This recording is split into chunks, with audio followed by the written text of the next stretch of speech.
क्या भाग्य की डोर कर्म के हाथों में है। एक घने वन में एक प्राचीन और शांत आश्रम था। वहां एक महान ऋषि अपने शिष्यों के साथ तपस्या और अध्ययन में लीन रहते।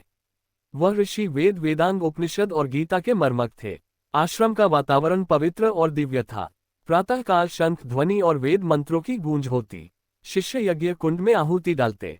पक्षियों का कलरव और मंद पवन वातावरण को और भी शीतल बना देता।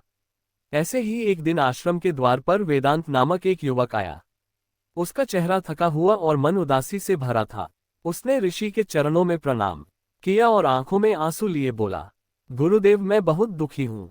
मैं कठोर परिश्रम करता हूँ, लेकिन जीवन में कभी सफलता नहीं मिलती। मेरी मेहनत बेकार जाती है। लगता है मेरा भाग्य ही मेरे साथ नहीं है।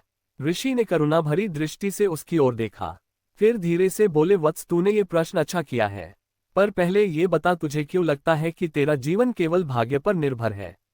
वेदांत ने हिचकते हुए उत्तर दिया, गुरुदेव, मैं गांव में लोगों को देखता हूँ। कुछ लोग बिना परिश्रम किए ही धन और सुख पा लेते हैं, जबकि कुछ मेहनत के बाद भी दरिद्र रह जाते हैं। तब मेरे मन में प्रश्न उठता है कि सब कुछ भाग्य ही तय करता है।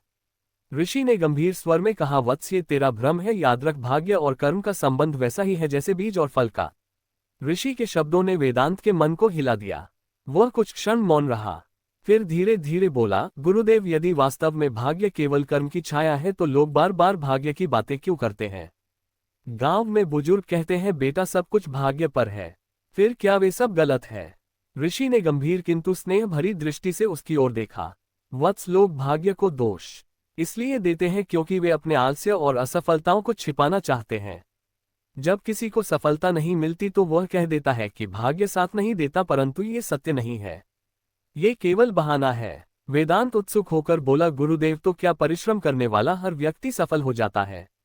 ऋषि ने धीरे से मुस्कुराते हुए उत्तर दिया, हाँ वत्स, परंतु ध्यान रहे कि परिश्रम केवल बाहरी नहीं होना चाहिए।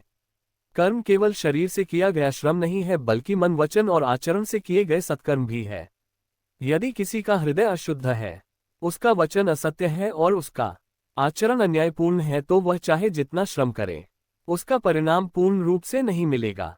कर्म तभी फलता है जब वह धर्म और सत्य के आधार पर किया जाए। वेदांत चकित हो गया। उसने कहा, गुरुदेव, तो इसका अर्थ है कि केवल परिश्रम नहीं बल्कि धर्मयुक्त कर्म ही भाग्य को गढ़ते हैं। बिल्कुल वत्स, यही कारण है कि गीता में श्री कृष्ण ने अर्जुन से कहा, कर्मण्यवाधिकार से मा फलेषु कदाचन, अर्थात तेरा अधिकार केवल कर्म करने में है, फल पर नहीं। परंतु तू यदि धर्मयुक्त कर्म करेगा तो निश्चित ही शुभ फल प्राप्त करेगा। वेदांत की आंखों में नई चमक आ गई। उसने गहरी सांस ली और पूछा, गुरुदेव, क्या आप मुझे कोई उदाहरण दे सकते हैं जिससे यह और स्पष्ट हो सके। ऋषि ने कहा, हाँ वत्स, अब मैं तुझे एक कथा सुनाऊंगा। उस कथा को ध्यानपूर्वक सुनना। इस कथा को सुनने से भाग्य और कर्म का रहस्य स्वयं प्रकट हो जाएगा। वेदांत ध्यान से सुनने लगा। बहुत समय पहले एक विशाल राज्य था। वहां के राजा का नाम धर्मसेन था। वे न्यायप्रिय, धर्मनिष्ठ और प्रजा वात्सल्य से परिपूर्ण थे। उनका दरबार विद्वानों, ऋषियों और आचार्यों से भरा रहता। प्रतिदिन वहां धर्म, नीति और ज्ञान की चर्चा होती। एक दिन राजा के मन में एक प्रश्न उठा। वे सोचने लगे, क्या मनुष्य का जीवन भाग्य से संचालित होता है या कर्म से। यदि सब कुछ भाग्य से है तो मनुष्य का परिश्रम व्यर्थ है, और यदि सब कुछ कर्म से है तो फिर भाग्य का क्या स्थान है। इस शंका ने उनके हृदय को व्याकुल कर दिया। अगले दिन राजा ने दरबार में अपने मंत्रीगण और विद्वानों को बुलाया। उन्होंने सिंहासन पर बैठकर कहा, हे विद्वानों, आज मैं तुम सबके सामने एक महत्वपूर्ण प्रश्न रखता हूँ। मुझे बताओ, मनुष्य के जीवन में सबसे बड़ा बल किसका है। क्या भाग्य ही सब कुछ है या कर्म अधिक शक्तिशाली है। दरबार में गहन मौन छा गया। सभी विद्वान सोचने लगे। कुछ भाग्य के पक्ष में थे, कुछ कर्म के। दरबार से उठकर एक पंडित बोला, महाराज, जीवन का मूल आधार भाग्य ही है। यदि भाग्य में सुख लिखा है तो बिना परिश्रम के भी मिलेगा, और यदि भाग्य विपरीत है तो चाहे कितना ही प्रयत्न कर लो, सफलता नहीं मिल सकती। इसलिए मनुष्य का जीवन पूरी तरह भाग्य पर ही टिका है। ये सुनकर दूसरा पंडित खड़ा हुआ और बोला, महाराज, ये बात अधूरी है। भाग्य भी तो कर्म से ही जन्म लेता है। जैसे बिना बीज बोए खेत में फसल नहीं उग सकती, वैसे ही बिना कर्म किए भाग्य नहीं बन सकता। मनुष्य का वर्तमान और भविष्य दोनों उसके कर्मों से ही तय होते हैं। भाग्य केवल बीते हुए कर्मों का परिणाम है। राजा धर्मसेन दोनों की बातें सुनकर गहरे चिंतन में डूब गए। वे सोचने लगे, ये प्रश्न केवल मेरा ही नहीं, समूची प्रजा का है। यदि इसका सही उत्तर ना मिले तो लोग भ्रम में रहेंगे। मुझे सत्य जानना ही होगा। राजा धर्म सिंह ने दरबार में खड़े होकर कहा, हे विद्वानों, आज के बाद हम केवल तर्क पर नहीं बल्कि प्रमाण पर विश्वास करेंगे। मैं इन दोनों पंडितों की परीक्षा लूंगा, तभी यह स्पष्ट होगा कि मनुष्य का जीवन भाग्य से चलता है या कर्म से। सभा में सब लोग उत्सुक हो उठे। राजा ने दोनों पंडितों को बुलाया और कहा, तुम दोनों मेरे राज्य के पास स्थित वन में जाओ। ये लो एक एक थैली में बीज। तुम दोनों अपने अपने खेत में ये बीज बो। ऋतु बीतेगी, वर्षा होगी, धूप पड़ेगी, समय बीतेगा, फिर लौटकर मुझे बताना किसके खेत में फसल लहलहाए। पहला पंडित मन ही मन मुस्कुराया। उसने सोचा, यदि भाग्य में लिखा है तो बिना परिश्रम भी मेरे खेत में फसल उग जाएगी। मुझे परिश्रम करने की आवश्यकता नहीं। वह बोला, महाराज आपकी आज्ञा शिरोधार्य है, किंतु मेरा विश्वास है कि भाग्य ही तय करेगा कि खेत में फसल होगी या नहीं। दूसरा पंडित गंभीर स्वर में बोला, महाराज मैं इसे अपने जीवन की सबसे बड़ी परीक्षा मानता हूं। मैं अपने खेत को तैयार करूंगा, बीज बोऊंगा, पानी दूंगा और देखभाल करूंगा। यदि भाग्य वास्तव में कर्म का परिणाम है तो मेरे परिश्रम का फल अवश्य मिलेगा। राजा ने दोनों की बातें सुनी और संतोषपूर्वक मुस्कुराए। अच्छा, अब समय ही सब कुछ स्पष्ट करेगा। सत्य वही होगा जो परिणाम बताएगा। राजा के आदेश के बाद दोनों पंडित अपने अपने खेत की ओर प्रस्थान कर गए। पहला पंडित चलते चलते मन ही मन सोच रहा था, मैंने सैकड़ों बार देखा है, कुछ लोग बिना मेहनत के ही धनवान हो जाते हैं। वे ना खेती करते हैं ना व्यापार, फिर भी सुख सुविधाओं में जीते हैं। ये सब भाग्य का खेल है। फिर मैं क्यों व्यर्थ का परिश्रम करूं? यदि मेरे भाग्य में फसल लिखी है तो बीज बोने की भी जरूरत नहीं। पहला पंडित जब खेत पहुंचा तो वहां की भूमि उपजाऊ और हरियाली से भरी थी। उसने हाथ में थैली पकड़ी जिसमें राजा द्वारा दिए गए बीज थे। वह बोला, ये बीज बोने का क्या लाभ? भाग्य में लिखा होगा तो बिना बोए भी यह अंकुरित हो जाएंगे। उसने आलस्य से थैली को खोला, कुछ बीज हवा में उछाल दिए और बाकी वहीं रखकर घर लौट आया और घर पहुंचकर वह आराम से लेट गया। उसने अपने परिचितों से कहा, मुझे खेत जोतने, पानी देने और परिश्रम करने की आवश्यकता नहीं है। मैं भाग्य पर विश्वास करता हूँ। भाग्य अच्छा होगा तो फसल अपने आप उग जाएगी। लोगों ने आश्चर्य से उसकी ओर देखा। कुछ ने सोचा शायद ये सच कहता है, परंतु कुछ समझदार लोग मन ही मन हंसे, कैसा मूर्ख है जो बीज बोए बिना ही फसल की आशा कर रहा है। पहले पंडित ने तो आलस्य चुन लिया, परंतु दूसरा पंडित राजा की आज्ञा को जीवन का अवसर मान रहा था। वह मन ही मन सोचता है, ये परीक्षा केवल राजा के लिए नहीं बल्कि मेरे आत्मविश्वास के लिए भी है। यदि मैं धर्म और परिश्रम के साथ कर्म करूंगा तो निश्चित ही शुभ फल मिलेगा। भाग्य भी उन्हीं का साथ देता है जो कर्मनिष्ठ होते हैं। दूसरा पंडित अपने खेत पहुंचा। वहां की भूमि उबड़ खाबड़ थी, झाड़ियों और कांटों से भरी हुई, परंतु उसने हार नहीं मानी। उसने पहले भूमि को साफ किया, फिर हल चलाकर मिट्टी को भुरा भुरा किया, फिर थैली से एक एक बीज निकाला और सावधानी पूर्वक बोया। बोने के बाद प्रतिदिन खेत में पानी डालता और देखभाल करता। वह सूर्य की तपन सहता, वर्षा की बूंदों में भीगता और सर्द हवाओं में भी खेत पर उपस्थित रहता। उसकी लगन देखकर गांव के लोग कहते, देखो यही है सच्चा परिश्रमी। ऐसा व्यक्ति कभी असफल नहीं हो सकता। वह अपने मन में प्रार्थना करता है, प्रभु मैंने अपना कर्तव्य निभा दिया, अब परिणाम आपके हाथ में है। यदि मेरे कर्म शुद्ध हैं तो कृपा करके इन्हें फलने फूलने दीजिए। समय किसी के लिए ठहरता नहीं है। महीने बीतते गए, ऋतुएं बदलती रही। वसंत ऋतु आए, वातावरण में मधुर सुगंध भर गई, हवा में नई ताजगी थी। ग्रीष्म ऋतु आए, सूर्य की तपन खेतों पर बरसने लगी। वर्षा ऋतु आई, बादल गरजे, वर्षा की बूंदें धरती को भिगोने लगी। शरद ऋतु आई, फसलें लहराने लगी और खेत जीवन से भर गए। प्रकृति ने अपना कार्य किया। अब परिणाम उन बीजों पर निर्भर था जिन्हें दोनों पंडितों ने बोया था। पहले पंडित का खेत वीरान पड़ा था, कहीं कहीं केवल झाड़ियां उगाई थी जिनमें कांटे भरे थे। जहां उसने आलस्यवश बीज यूं ही फेंक दिए थे, वहां नमी और देखभाल के अभाव में वे बीज सड़ गए। गांव वाले कहते, देखो यह है उस व्यक्ति का खेत जिसने भाग्य के भरोसे सब कुछ छोड़ दिया। भाग्य बिना कर्म के सूखी धरती के समान है, जिस पर कुछ भी नहीं उगता। पहला पंडित मन ही मन सोचता, शायद अभी समय बाकी है, शायद अंत में चमत्कार हो जाए। उधर दूसरे पंडित का खेत एक अद्भुत दृश्य प्रस्तुत कर रहा था। जहां उसने परिश्रम से बीज बोए थे, वहां छोटे छोटे पौधे निकल आए। उसने रोज पानी दिया, घास पतवार हटाए और पौधों की रक्षा की। उसकी देखभाल और ईश्वर पर विश्वास ने खेत को जीवन से भर दिया। धीरे धीरे खेत हरे भरे पौधों से लहलहाने लगा। गांव वाले कहते यह है कर्म का फल, जिसने मेहनत की उसने जीवन पाया, यही है सच्चा भाग्य। ऋतुएं बीत गई, समय का पहिया घूमता रहा और आखिरकार वह दिन आ गया जब राजा धर्मसेन ने दोनों पंडितों को दरबार में बुलाया। राजमहल के विशाल प्रांगण में सभा सजी। मंत्री, सैनिक, विद्वान और प्रजा सभी राजा के चारों ओर उपस्थित थे। वातावरण गंभीर था क्योंकि आज उस प्रश्न का उत्तर मिलने वाला था जो लंबे समय से लोगों के मन में था। क्या जीवन भाग्य से चलता है या कर्म से? पहला पंडित खाली हाथ दरबार में आया। उसके चेहरे पर उदासी और निराशा थी। राजा ने पूछा, पंडित तुम्हारा खेत कैसा रहा? वह सिर झुकाकर बोला, महाराज मैंने भाग्य पर भरोसा किया, बीज बोने की मेहनत नहीं की। मैंने सोचा कि यदि भाग्य में लिखा होगा तो फसल अपने आप उग जाएगी, परंतु मेरा खेत सूना पड़ा रहा, केवल झाड़ियां और कांटे उगे। सभा में हल्की फुसफुसाहट गूंज उठी। लोग समझ रहे थे कि केवल भाग्य पर भरोसा करना व्यर्थ है। फिर दूसरा पंडित दरबार में आया। उसके साथ बैलगाड़ियों पर अन्न और फल से भरे बोरे लाए गए। उसका चेहरा आत्मविश्वास और संतोष से दमक रहा था। राजा ने उत्सुक होकर पूछा, पंडित तुम्हारा खेत कैसा रहा? वह विनम्र स्वर में बोला, महाराज मैंने खेत को जोता, बीज बोए, पानी दिया और धैर्यपूर्वक देखभाल की। परिणाम ये है कि मेरा खेत अन्न से भर गया। ये सब मेरे परिश्रम और ईश्वर की कृपा का फल है। सभा में जय जयकार गूंज उठी। कर्म ही सच्चा भाग्य है, कर्म ही जीवन का बल है। राजा धर्मसेन सिंहासन से उठे और घोषणा की, आज ये प्रमाणित हो गया कि जीवन भाग्य के भरोसे नहीं चलता।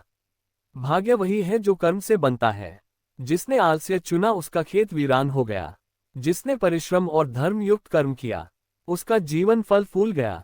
अतः मैं आज ये घोषणा करता हूं कि मेरे राज्य में कर्म ही सर्वोपरि माना जाएगा। प्रजा को आलस्य छोड़कर कर्म पथ पर चलना होगा। कथा सुनाकर ऋषि कुछ क्षण मौन हो गए। उनके चेहरे पर गंभीर शांति थी। वेदांत बड़े ध्यान से सुन रहा था। उसकी आंखों में उत्सुकता और मन में प्रश्नों का सागर उमड़ रहा था। ऋषि ने कहा, वत्स तूने देखा कि पहले पंडित ने भाग्य पर भरोसा करके आलस्य किया और उसका खेत सूना रह गया, जबकि दूसरे पंडित ने परिश्रम और धर्मयुक्त कर्म किया और उसका खेत अन्न से भर गया। इससे ये सिद्ध हुआ कि भाग्य और कर्म अलग नहीं है। भाग्य बीते हुए कर्मों की छाया है और वर्तमान के कर्म ही भविष्य का भाग्य गढ़ते हैं। याद रख, भाग्य एक परिणाम है, कारण नहीं। कारण हमेशा कर्म होता है। वेदांत बोला, गुरुदेव यदि भाग्य केवल बीते हुए कर्मों का परिणाम है तो क्या इसका अर्थ है कि मनुष्य अपने पिछले जन्म के कर्मों के कारण दुखी होता है? यदि ऐसा है तो वर्तमान में किए गए कर्मों का क्या महत्व? ऋषि ने धैर्यपूर्वक उत्तर दिया, वत्स, मनुष्य को जो परिस्थितियां आज मिलती है वे बीते हुए कर्मों का परिणाम है, परंतु इसका अर्थ यह नहीं कि वर्तमान कर्म व्यर्थ हो जाते हैं। वर्तमान कर्म ही भविष्य का भाग्य रचते हैं। यदि आज तू सत्कर्म करेगा तो कल तेरा भाग्य उज्जवल होगा और यदि आज तू अधर्म करेगा तो कल अंधकार अवश्य मिलेगा। ऋषि ने गीता का स्मरण कराते हुए कहा, भगवान श्री कृष्ण ने अर्जुन से कहा था, मनुष्य स्वयं अपने कर्मों से उठ सकता है और स्वयं अपने कर्मों से गिर सकता है। ईश्वर ने मनुष्य को कर्म करने का अवसर दिया है ताकि वह अपना भाग्य स्वयं गढ़ सके। ऋषि की कथा और उपदेश सुनकर वेदांत के मन से अंधकार कुछ हटा, परंतु शंकाओं का जाल अभी भी टूटा नहीं था। उसने हाथ जोड़कर ऋषि के चरणों में प्रणाम किया और कहा, गुरुदेव आपकी बातें मुझे गहरी लगती है, परंतु मेरा मन अब भी द्वंद्व में है। यदि वर्तमान कर्म ही भविष्य का भाग्य बनाते हैं तो कई बार क्यों मेहनती लोग असफल हो जाते हैं और कुछ लोग बिना प्रयास के भी सफल हो जाते हैं? ऋषि ने गहरी दृष्टि से वेदांत की ओर देखा और शांत स्वर में बोले, वत्स ये प्रश्न बड़ा गंभीर है। जो लोग परिश्रम करते हैं पर तुरंत सफलता नहीं पाते, उनके मार्ग में पूर्वकृत पाप कर्मों की बाधाएं खड़ी होती है, और जो लोग बिना परिश्रम फल पाते हैं वे अपने पूर्व जन्म के पुण्य का फल भोग रहे होते हैं। परंतु याद रखो वत्स, ये स्थिति स्थायी नहीं है। यदि परिश्रमी व्यक्ति सतत कर्म करता रहे तो उसका भविष्य अवश्य उज्जवल होगा, और यदि सुखी व्यक्ति अधर्म और आलस्य में लिप्त हो जाए तो उसका भविष्य अंधकार में होगा। ऋषि ने उदाहरण देकर समझाया, कल्पना करो कि एक नदी बह रही है। उसमें एक पत्थर वर्षों से पड़ा है। नदी का जल निरंतर बहता है और धीरे धीरे पत्थर घिसने लगता है। ये पत्थर पूर्वकृत पाप कर्मों की बाधा है और नदी तेरे वर्तमान कर्म है। यदि नदी का जल बहना बंद हो जाए तो पत्थर कभी नहीं घिसेगा, लेकिन यदि जल निरंतर बहता रहे तो सबसे कठोर पत्थर भी घिसकर अंततः मिट जाएगा। इसी प्रकार सतत कर्म से सबसे बड़ी बाधा भी टूट जाती है। वेदांत फिर बोला, गुरुदेव यदि सब कुछ कर्म पर आधारित है तो क्या ईश्वर की भूमिका केवल देखने तक सीमित है? क्या ईश्वर भाग्य नहीं बदलते? ऋषि ने गंभीरता से उत्तर दिया, नहीं वत्स। ईश्वर केवल दर्शक नहीं है, वे हमारे अंतःकरण के साक्षी हैं। वे हमें अवसर देते हैं, वे हमें सही मार्ग दिखाते हैं और वे हमारे कर्मों के अनुसार ही हमें फल देते हैं। ईश्वर वही करते हैं जो न्याय है, वे पक्षपात नहीं करते। जो जैसा कर्म करता है वैसा ही फल उससे मिलता है। इसलिए भाग्य बदलने की शक्ति ईश्वर ने मनुष्य को कर्म के रूप में दी है। मनुष्य जब धर्मयुक्त कर्म करता है तो ईश्वर की कृपा स्वतः उस पर बरसने लगती है। ऋषि की बातें सुनकर वेदांत का मन बहुत शांत हो चुका था। फिर भीतर कहीं एक गहरी जिज्ञासा शेष थी। उसने संकोच से कहा, गुरुदेव आपकी शिक्षा से मुझे बहुत प्रकाश मिला है। फिर भी एक प्रश्न मेरे मन को विचलित करता है। यदि भाग्य पूर्व जन्म के कर्मों से बनता है और वर्तमान कर्म भविष्य का भाग्य गढ़ते हैं तो क्या मनुष्य अपने जीवन की कठिन परिस्थितियों से कभी भी बाहर निकल सकता है? क्योंकि कई लोग कहते हैं जो भाग्य में लिखा है वही होगा, चाहे कितना भी प्रयास कर लो। क्या ये सत्य है? ऋषि मुस्कुराए और बोले, वत्स ये बहुत बड़ा भ्रम है। भाग्य की तुलना लोग अक्सर पत्थर की लकीरों से करते हैं, मानो उसे कोई मिटा ना सके। परंतु वास्तव में भाग्य पत्थर पर नहीं लिखा होता, वह तो जलधारा की लहरों पर लिखा होता है। यदि तू आलसी रहेगा तो वही लहर बार बार तुझे दुख देती रहेगी, और यदि तू कर्मशील बनेगा तो हर नई लहर नया आकार गढ़ेगी। ईश्वर ने भाग्य को बदलने की शक्ति मनुष्य को दी है, इसलिए कोई भी परिस्थिति स्थायी नहीं होती। ऋषि ने एक दृष्टांत देकर समझाया। मान लो कि किसी ने नीम का बीज बोया, उसका भाग्य ये हुआ कि उसके आंगन में नीम का पेड़ उगा। अब यदि वह चाहे तो उस पेड़ को वैसा ही छोड़ दे और कड़वे फल पाता रहे, परंतु यदि वह उसी आंगन में आम का बीज बोए, उसे सींचे, उसका पालन करे तो नीम के साथ साथ मीठे आम भी मिलेंगे। यही जीवन है। ऋषि के उपदेशों से वेदांत का हृदय पहले ही बदल चुका था, लेकिन अब उसके मन में ये प्रश्न उठ रहा था कि यदि कर्म ही सब कुछ है तो क्या केवल कर्म करना पर्याप्त है? क्या हमें प्रार्थना और भक्ति की आवश्यकता नहीं? वेदांत बोला, गुरुदेव आपने स्पष्ट कर दिया कि भाग्य कर्म से बनता है, परंतु क्या केवल कर्म से ही सब सिद्ध हो जाता है? भक्ति, प्रार्थना और ईश्वर स्मरण का क्या महत्व है? क्या धर्म के बिना किया गया कर्म भी भाग्य बना सकता है? ऋषि गंभीर स्वर में बोले, वत्स केवल कर्म करना पर्याप्त नहीं है। यदि कर्म में धर्म और भक्ति का आधार ना हो तो वह अधूरा है। धर्म विरुद्ध कर्म से केवल पाप बढ़ता है और ऐसा कर्म भविष्य को अंधकार में करता है। याद रखो, कर्म शरीर का आहार है, भक्ति आत्मा का आहार है और धर्म दोनों का संतुलन है। मनुष्य जब कर्म करता है और उसे ईश्वर को समर्पित करता है, तभी वह कर्म फलदायक और शुद्ध होता है। ऋषि ने एक कथा सुनाई। दो मजदूर एक ही मंदिर का निर्माण कर रहे थे। पहले से किसी ने पूछा, तुम क्या कर रहे हो? उसने उत्तर दिया, मैं पत्थर ढो रहा हूँ। दूसरे से वही प्रश्न किया गया। उसने उत्तर दिया, मैं भगवान का घर बना रहा हूँ। दोनों एक ही कर्म कर रहे थे, परंतु उनके भाव अलग थे। पहले का कर्म केवल श्रम था, दूसरे का कर्म पूजा बन गया। यही भक्ति और कर्म का अंतर है। भक्ति कर्म को पवित्र बना देती है। ऋषि के उपदेश सुनकर वेदांत के हृदय में मानो एक नया सूरज उगाया। जिस अंधकार और उलझन में वह अब तक भटक रहा था, वह छूट चुका था। अब उसके मन में केवल एक ही संकल्प था, मैं अपने भाग्य को कर्म और भक्ति से स्वयं गढ़ूंगा। वेदांत ने दोनों हाथ जोड़कर बोला, गुरुदेव आपने मेरी आंखें खोल दी। अब मैं आलस्य और भ्रम में नहीं रहूंगा। मैं प्रतिज्ञा करता हूँ कि अपने जीवन में परिश्रम और धर्मयुक्त कर्म करूंगा। अपने हर कार्य को ईश्वर को समर्पित करूंगा और कभी केवल भाग्य के सहारे नहीं बैठूंगा। ऋषि प्रसन्न होकर बोले, वत्स यही जीवन का सच्चा मार्ग है। याद रख, मनुष्य का वर्तमान कर्म ही उसका भविष्य बनाता है और धर्म एवं भक्ति से युक्त कर्म ही उसका भाग्य दिव्य बनाते हैं। गुरुकुल से लौटकर वेदांत ने अपने गांव में कर्म और धर्म का मार्ग अपनाया। वह अब हर सुबह जल्दी उठता, प्रार्थना करता और तत्पश्चात अपने कार्यों में जुट जाता। उसने आलस्य छोड़ दिया और गांव के लोगों की सेवा भी करने लगा। धीरे धीरे उसका जीवन बदल गया। उसका खेत पहले से अधिक फलने फूलने लगा। लोग उसकी ईमानदारी और परिश्रम की प्रशंसा करने लगे और सबसे बड़ी बात, उसके भीतर आत्मविश्वास और शांति का दीपक जलने लगा। गांव के लोग अक्सर उससे पूछते, तूने ऐसा क्या किया कि तेरा जीवन इतना बदल गया? वेदांत उत्तर देता, भाग्य कोई अलग शक्ति नहीं है, ये तो हमारे कर्मों का ही प्रतिबिंब है। जो जैसा बोता है वही पाता है। कर्म बीज है, भाग्य उसका फल है, इसलिए कर्म ही सबसे बड़ी पूजा है। धीरे धीरे वेदांत स्वयं एक प्रेरणा बन गया। लोग उसे देखकर सीखने लगे कि भाग्य को कोसने से कुछ नहीं बदलता, परिश्रम और भक्ति से सब कुछ संभव है। वेदांत एक दिन वह पुनः ऋषि के चरणों में पहुंचा। उसकी आंखों में कृतज्ञता और हृदय में आभार उमड़ रहा था। उसने कहा, गुरुदेव, आपकी कृपा से मेरा जीवन बदल गया। मैंने कर्म और भक्ति से अपना भाग्य संवारा।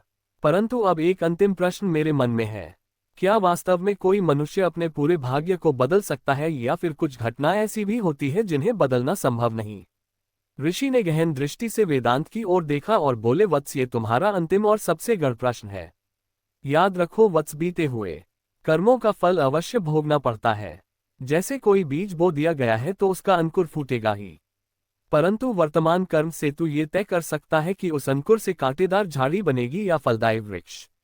अर्थात कुछ घटनाएं पूर्वकृत कर्मों के कारण अनिवार्य होती हैं, परंतु उनके प्रभाव को तू अपने वर्तमान कर्म और भक्ति से बदल सकता है।